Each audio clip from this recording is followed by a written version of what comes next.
Yang kedua sebagai generator pembangunan lingkungan, baik pribadi, distribusi, pemeliharaan lingkungan, dan kesejahteraan.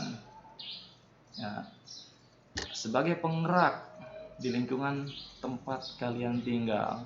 Dengan adanya penciptaan lapangan pekerjaan oleh kalian, otomatis teman-teman kalian yang tadinya cuma nongkrong-nongkrong saja, ada pekerjaan, ada penghasilan. Ya, bisa membantu ekonomi keluarga. Yang ketiga, memberi contoh bagaimana bekerja keras, tekun, dan memiliki pribadi unggul yang patut diteladani. Yang namanya usaha pasti ada untung sama rugi, pasti semangatnya ada naik, ada turun. Nah, bagaimana cara kita mengatasi permasalahan apabila sedang ditimpa masalah tidak memiliki modal, kemudian hasil penjualan contohnya misal sedang menurun, omset menurun. Nah, di situ kita dituntut untuk bekerja keras. Yang keempat, mendidik karyawan jadi orang mandiri, disiplin, tekun, jujur dalam menghadapi pekerjaannya. Ini jelas. Apabila kita punya karyawan, ya, karyawan tersebut tidak selamanya akan kita bina, tidak akan selamanya kita arahkan. Suatu saat pasti harus bekerja sendiri. Disiplin. Harusnya masuk jam 8, karyawan ada yang masuk jam 9. Itu tanya tidak disiplin. Otomatis kita harus menegur. Tekun. Nah, jujur dalam menghadapi pekerjaan. Apalagi seorang kasir harus jujur. Pendapatan misal per hari dapat 800.000. Setor ke kita cuma 600.000. Nah, berarti di situ ada permasalahan. Yang kelima, mendidik masyarakat hidup efisien dan sederhana.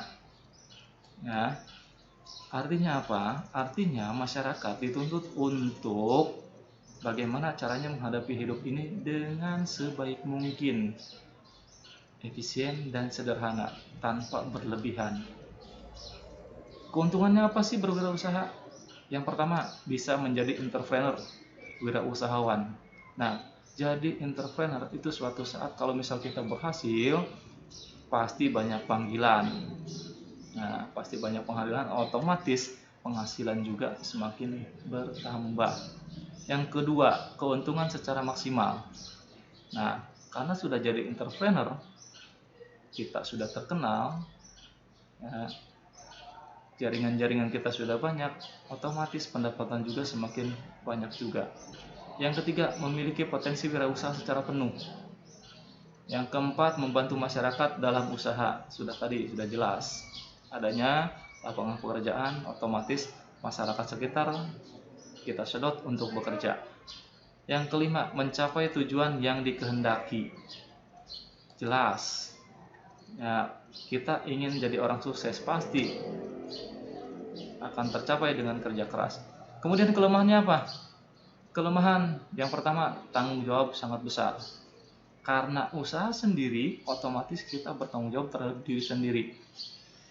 Nah, kalau tanggung jawab kita kurang, tanggung jawab kita sedikit, otomatis faktor untuk tidak berhasilnya sangat besar. Yang kedua, bekerja keras.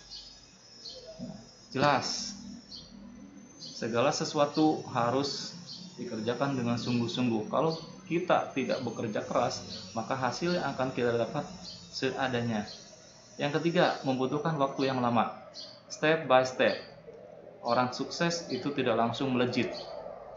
Orang sukses tidak selamanya atau orang sukses itu tidak instan, membutuhkan proses. Ibarat naik anak tangga, satu demi satu.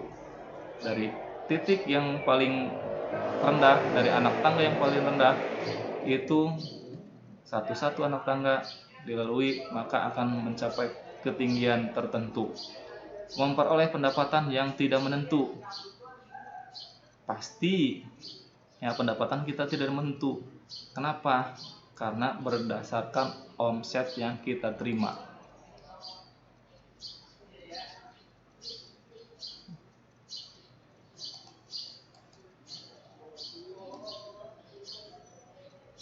Ya, ruang lingkup wirausaha.